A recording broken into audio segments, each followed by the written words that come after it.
Hello တောင်းရဲ့ vlog လေးရာနေပြန်လဲကြိုဆိုလိုက်ပါတယ်ဒီနေ့မှာတော့တောင်းကဂျိုင်းနဲ့ထွက်တာဆိုတဲ့လူတွေနဲ့ရောမတုံးချင်တဲ့လူတွေအတွက် Cherry Sugar Wax ကထုတ်ထားတဲ့ Cherry Spray လေးရဲ့အကြောင်းကိုတောင်းသုံးနေရင်လည်းပြောပြပေးသွားမှာဖြစ်ပါတယ်တောင်းစီကိုဒီလို Spray ဘူးတွေအများကြီးမရောက်ခင်မှာတောင်းသုံးနေတဲ့လက်ကျန်နှစ်ဘူးလေးရှိတယ်ပေါ့နော်တောင်းအားရောမတုံးတဲ့အခါကျတော့ဒီလို Spray ဘူးလေးတွေပဲအသုံးဖြစ်နေရပေါ့နော်သူ့ရဲ့ main ingredient အနေနဲ့ကကြောက်ချင်ပါတာဆိုတော့အနံ့ဆိုးတွေကိုတတ်တာစေတယ်ဈေးကလည်း 50ml ကို100ml ကို9400ဒါကတော့ clean အမွှေးရနဲ့မပါတဲ့ spray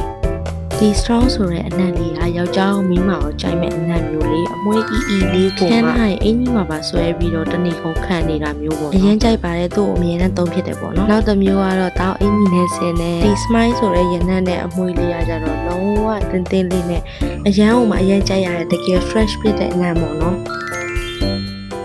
ဒီ spray လေးတွေကဂျိုင်းမှမဟုတ်ဘူးပေါ့နော်ခြေစီထွက်တဲ့နေရာမျိုးလေးတွေလေပင်းနေရာလေးတွေပါဖြတ်လို့ရသေးရပေါ့နော်ဒါဆိုရင်တော့နောက် vlog လေးမှာပြန်ဆုံကြမယ်နော် bye bye